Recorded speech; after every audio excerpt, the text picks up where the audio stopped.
Action. Donc j'avais la possibilité de vous faire une présentation d'une de mes formations. J'ai choisi celle de la compétence absolue, mais vous faire une présentation de cette formation, c'est plutôt en conférence de 3/4 d'heure. Donc j'ai décidé plutôt d'extraire un moment de ma formation que j'aime beaucoup parce qu'il peut être extrait, alors que le reste de ma formation est une continuité logique qui peut difficilement s'extraire. Et je trouve que c'est un très très beau moment aussi de ma formation, qui s'appelle le cercle social. Donc c'est un extrait de la compétence absolue. Le cercle social, ça peut véritablement vous servir dans tous vos moments de la vie, que ce soit personnel ou professionnel, par rapport à vos interactions avec les autres, parce que actuellement, nous sommes... Voilà, j'aime bien cette image, parce qu'elle démontre bien qu'actuellement, nous sommes émotionnellement encore, en tant qu'humains, dans le paléolithique, au niveau de nos institutions dans le Moyen-Âge et au niveau de notre technologie au XXIe siècle. Donc ça ne peut pas tellement fonctionner. Je ne peux évidemment pas intervenir sur les institutions et sur la technologie, mais par contre sur les émotions, il y a un petit truc que je peux vous apporter, au moins vous planter une graine aujourd'hui de quelque chose qui peut vraiment, dans toutes vos interactions, vous changer la vie. C'est un entraînement, une façon de penser. Quand je dis que nous sommes encore au paléolithique au niveau de nos émotions, que vous en soyez conscient ou inconscient, lorsque vous rencontrez quelqu'un, il y a une espèce de quelque chose qui se met en place, du reptilien, qui est proie-prédateur. Les batailles de territoire. On s'en rend compte ou pas compte, il y a quelque chose où on se met en dessous, au-dessus. Je ne sais pas si pour caricaturer, si vous connaissez Louis de Funès, vous voyez, j'appelle ça le syndrome de Louis de Funès. Monsieur le ministre, oui, monsieur le ministre. Et puis dès qu'il y a quelqu'un qui est un petit peu inférieur, ouais, elle taille comme ça. Alors évidemment, c'est extrêmement caricatural, personne ne se revendique comme ça, enfin, sauf quelques échos. Mais voilà, casser ce système de verticalité. Ah, c'est pas du tout ça. Ah, zut normalement, c'était... Bref, c'est pas grave. Normalement, c'était bien... Ça arrivait pas tout d'un coup. C'est pas grave, voilà, parce que notre sublime culture a développé ça vers le fort, le faible, le riche, le pauvre, l'intelligent, le bête, le cultivé, l'inculte, le beau, le laid, les vêtements, le statut social, la voiture, la grosse voiture, la petite maison, la petite maison, la grosse maison, etc. En fonction des affinités, enfin des appétences de chacun, vous allez rencontrer quelqu'un et avoir quelque chose qui se met en place comme ça, qui en dessous ou dessus. Je ne sais pas si c'est conscient ou inconscient. Vous l'avez déjà ressenti ou pas? Même si c'est quelque chose de difficile à admettre. Et ça peut même être physiquement, inconsciemment. J'ai vraiment vu des corporels, puisque évidemment, moi, je suis un peu habituée à observer ça, où vous rencontrez quelqu'un et il y a les épaules qui vont légèrement se voûter ou alors... au contraire, se redresser en fonction de... Et ça peut être aussi la naissance des conflits.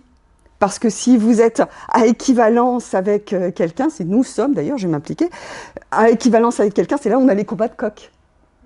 Donc moi, je vous invite à modifier ce comportement-là, de quitter cette verticalité qui est de toute façon fausse, pour rentrer dans... Ah ben voilà, tout est mis maintenant. Oh, quel dommage.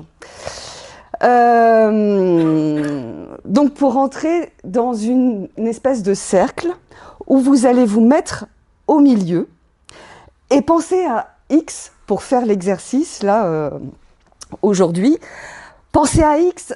Alors X, comment vous dire X? Ce que ce serait X, c'est cette personne que vous avez envie de...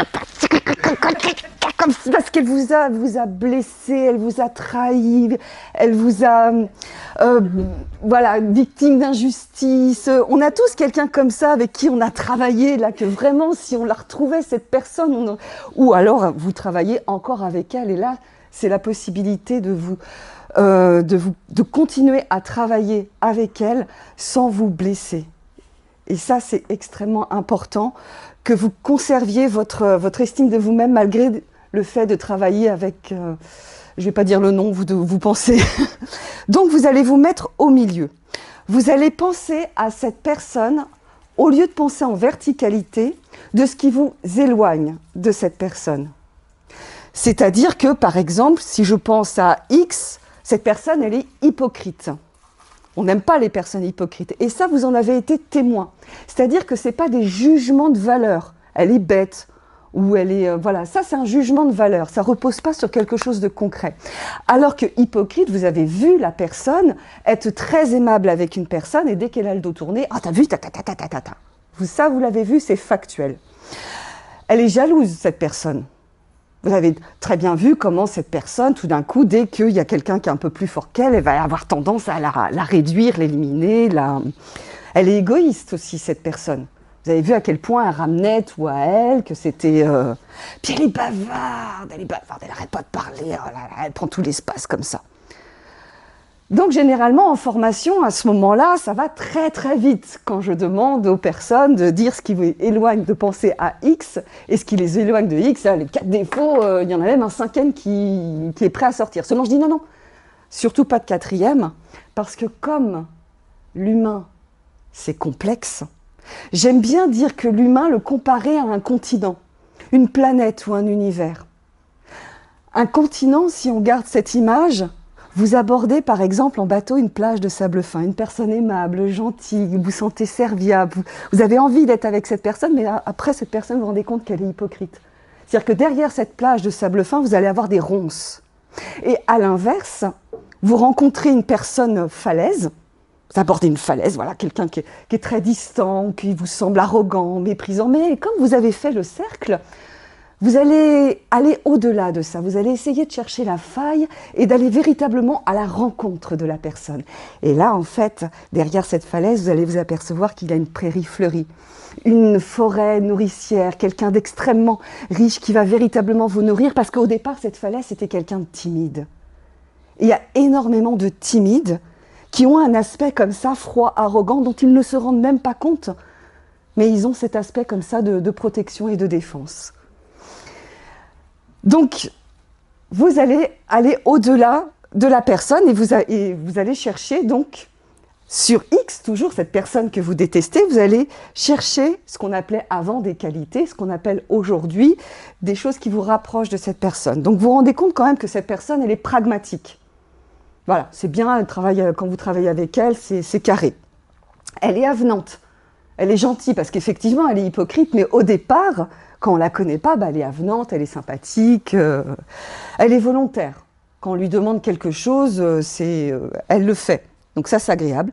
Et puis ponctuelle, ça aussi, c'est assez agréable. Et quand on fait ça, ce que j'adore dans ce moment, dans la formation, c'est que j'oblige, on n'est que 4 dans la formation compétences absolues, donc du coup, on peut prendre ce temps-là. Chaque personne le fait, pense à X. Donc les gens, ils ont le visage très très dur au départ, les apprenants, ils pensent à cette personne qui les a blessés. Et quand ils me sortent ce qui les éloigne de cette personne, ils ont le visage très très dur.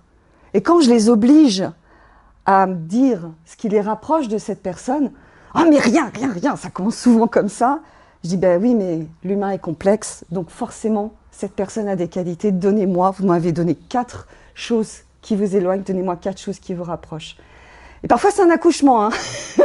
Parfois, je n'ai pas lâché, ça dure un quart d'heure parce qu'il m'en faut 4. Et là, en cherchant, le visage des gens, il s'humanise.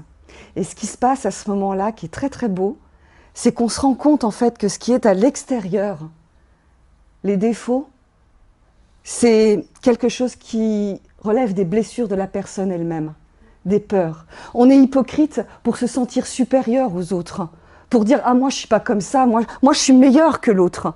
On est jaloux parce qu'il nous manque quelque chose. On est frustré, on voudrait avoir ce qu'a l'autre, on ne l'a pas. Alors, au lieu d'essayer de l'avoir et de se rapprocher pour comprendre comment avoir et de rentrer en coopération, eh ben non, on va dénigrer. Mais c'est de la frustration, c'est douloureux. L'égoïsme, c'est pareil, c'est la peur de perdre, c'est la peur de ne pas avoir. Bavard, la peur des silences. Parce que les silences, ça peut mettre en défaut, tout d'un coup, ça peut montrer les faiblesses, les failles, alors on remplit l'espace. Donc je vais vous demander de prendre une feuille, de penser à X, de vous mettre au milieu d'un cercle et de faire cet exercice. Vous avez tous un X en tête? Non? Vous avez jamais eu une personne qui vous a blessé, qui vous a... Je lui trouve des excuses, comme ça me fait passer à autre chose. Mais ça permet aussi de continuer à travailler parce que lorsque vous avez... L'autre avantage aussi, c'est que ça permet aussi de bien repérer les gens un petit peu pervers, enfin ce qu'on appelle, sans poser de diagnostic, des pervers narcissiques. C'est voilà, quelqu'un qui est extrêmement séducteur, serviable, etc. et qui casse, qui méprise. J'en ai un. J'ai une victime de pervers narcissique pratiquement à chaque formation. Et ça permet vraiment de très très bien les repérer. Et surtout, ça permet de travailler avec des gens qui ont ces défauts-là, mais sans s'atteindre soi. C'est-à-dire que du coup, voilà, on sait qu'il y a cette problématique-là, que c'est leur problème à eux, mais que nous, on va travailler avec ce qu'ils ont de bien et mettre de côté le reste sans en faire une affaire personnelle. Donc allez-y, faites votre... vous avez chacun une feuille. On prend quelques minutes. Et pour vous aider, parce que généralement... Vous arrivez à lire ? Vous avez une liste de défauts, on prend quelques minutes. Oui, ça va plus vite. Alors, il est dans les qualités et les défauts. Il est dans les deux. Ça dépend comment on le prend. On peut en mettre d'autres. Ah, bien sûr, c'est pour aider. Ouais, c'est que celui-là, Oui, non, mais c'est comment si on n'a pas de X? Tu les as tous? Il n'y a jamais personne avec qui tu pourrais jamais travailler, avec qui... Non, parce que je coupe court très vite si je vois que c'est pas des personnes qui ont les mêmes principes et les mêmes valeurs que moi. Et du coup, pour moi, c'est donner d'intérêt à des personnes que je n'estime pas forcément. Donc du coup, j'oublie. La personne est inexistante pour moi. D'accord. Elle est vraiment populaire. Alors, il y a plus... Parce que... Après, on a dû avoir le choix, je pense. Voilà, tu as dû avoir le choix, parce que lorsque tu n'as pas le choix, ou alors tu peux te couper de gens qui peuvent t'aider, malgré qu'ils aient ces comportements que tu n'aimes pas. Par exemple, quelqu'un d'extrêmement arrogant, vraiment, tu n'as pas du tout envie de travailler avec elle. Mais j'ai eu le cas, par exemple, j'ai pas mal travaillé avec des artistes, avec cette formation, et il y en a qui voulaient surtout pas aborder certains collectionneurs ou certaines galeristes qui étaient extrêmement prétentieux, surtout dans ce milieu-là. Et j'en ai une en formation, ma formation est sur 15 jours. Donc tu avais la première semaine, et il y en avait une qui voulait surtout pas aborder un collectionneur d'art qui était extrêmement prétentieux. Et elle le rencontrait le week-end suivant. Donc on a travaillé sur ma formation, on a travaillé là-dessus. Et la semaine suivante, en fait, elle est arrivée dans le cocktail, puisque c'est un cocktail, elle est arrivée vers lui, elle lui a apporté une bouteille de un verre de champagne, une coupe. Elle a commencé à discuter avec lui, donc passer son cap, et c'était vraiment l'histoire de la falaise. Okay. C'était un monsieur très gentil, et qui a visité ensuite son atelier, enfin ils sont devenus amis en fait par la suite, ça je l'ai su après. Donc c'est à ça que ça peut servir. Il y a deux niveaux peut-être là, parce qu'il y a le côté défaut qu'on peut percevoir d'une personne, mais après il y a les actes. Et quand il y a des actes, c'est différent, je pense. Ouais, typiquement, moi, je ne vais pas boire un verre avec quelqu'un qui a eu des actes, tu vois, où je juge qu'il a été trop loin. Ça dépend si tu es obligé. Après, il y a il y a vraiment les gens toxiques, si tu veux. Là, c'est la possibilité de travailler au moins avec les personnes avec qui tu es obligé de travailler, mais sans te heurter dans tes valeurs. C'est là où c'est important. Ce que je dis, c'est que depuis que je fonctionne comme ça, il n'y a plus de cons autour de moi. Mais c'est pas qu'il n'y a plus de cons, c'est que c'est mon regard qui a changé dessus. Oui, tu te remets en question toi avant de juger la personne, en gros. Je me remets en question, je ne peux pas être responsable du comportement de l'autre personne. Par contre, je peux adapter, moi, mon comportement pour ne pas être blessée par cette personne. Je passe à la liste des qualités. Ça me fait penser Hop.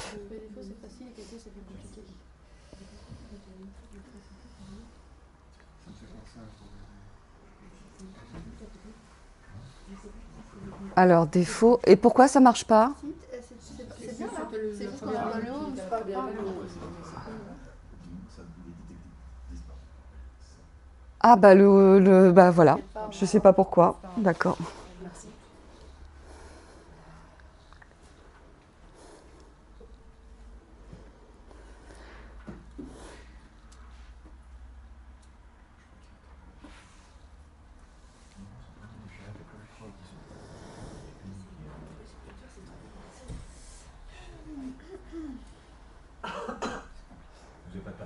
pouvez prendre l'exemple d'une personne du groupe. Hein. On va vraiment rester sur X. Et j'ai oublié de vous dire, évidemment, ce n'est pas des personnalités, c'est vraiment des gens qui sont dans votre entourage. Hein. Pas des personnalités politiques ou quoi. Hein.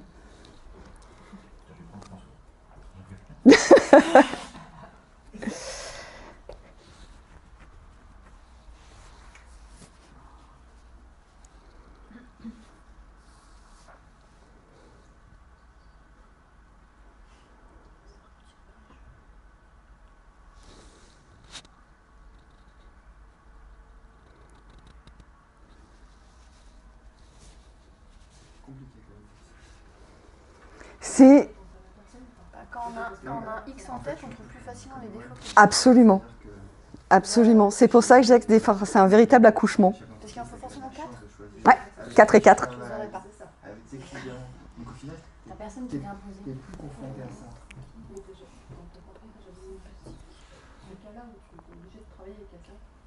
Si, mais en fait, je sais pas comment dire. Non, Par exemple, moi je suis un peu comme toi. Ouais, moi j'ai eu des cons, mais si tu veux, je trouvais toujours quelque chose. Ouais, Moi voilà.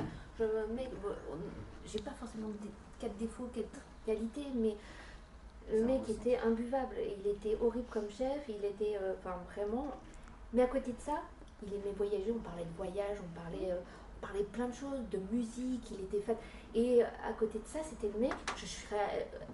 En dehors du boulot, je serais allée boire un verre avec lui. Alors que c'était le mec qui martyrisait. C'est ça. Qui martyrisait. Mhm. Mais à côté de ça, je trouvais que c'était le mec super passionnant parce qu'on pouvait parler de plein de choses à côté. Donc, après, moi, sortie du boulot, c'est sorti du boulot. Moi, j'arrive à faire la part des choses. Ouais, moi aussi.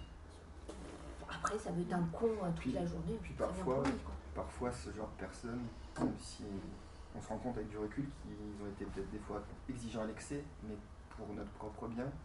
Absolument. Qu'il a un malade, Aussi, oui.